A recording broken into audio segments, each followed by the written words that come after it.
Today in the Brick Lab, we're going to be taking a look at Ant-Man's Flying Compadre. So a little backstory here real quick.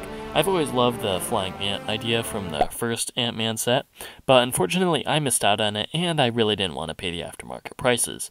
But of course, since this is LEGO, it's not a lost cause, and inspired by the Aragog build of last summer, I decided to make my own, and that's how Antonio here was born. So I really did want to give him a dark blue color scheme, much like the original flying ant, but unfortunately those pieces were a little bit too hard to find, so rather than just going for a single color like a black or a dark brown, I just went for a mixed black and dark red, kind of like the Ant-Man colors here. So let's take a closer look. So the head design is actually a lot like the original Ant-Man. The original flying ant head design, it borrows a similar shape. We even have some mandibles on front here. The eyes, of course, are different, since we now have these 1x1 inverted brackets. It made it a lot easier to add more detail in. The eyes here, you'll notice, are actually brickhead eyes. I had a ton of spares laying around. Now, I will say, these were not my first choice. In fact, if I had my way, my first choice would have been these cartoony eyes here. I just love the look they give the ant. It's kind of a goofy and off-kilter look, like he's not exactly sure what he's doing here. But I was kind of shot down by the design board, and we're gonna use the brickhead's eyes instead. I'm still a little bitter about that. Alright, so next up, the legs are pretty much the exact same as the Aragog legs. There's really not much to say there.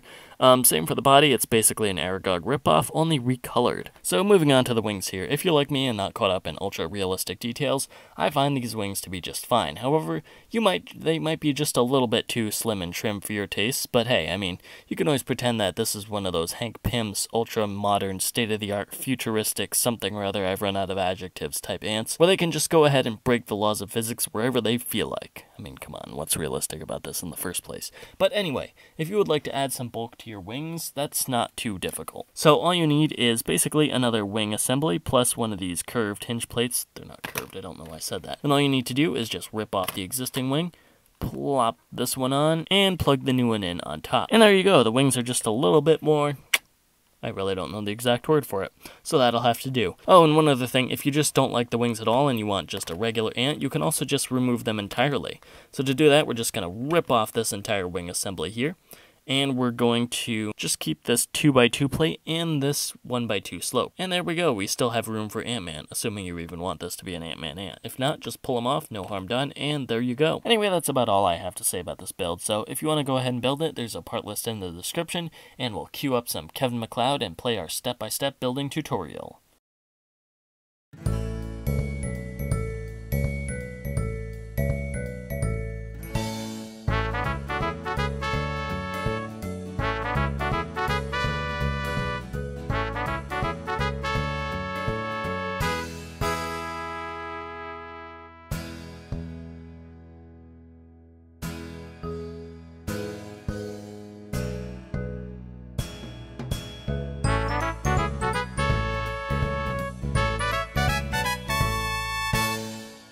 Anyway, that about wraps up our build tutorial. As you can see, in defiance of the creative board, I've gone ahead and switched back to the googly eyes. Because you know what? Why? Ow! Ow! Oh! Okay, fine. Ow! I'll switch it back. Ow!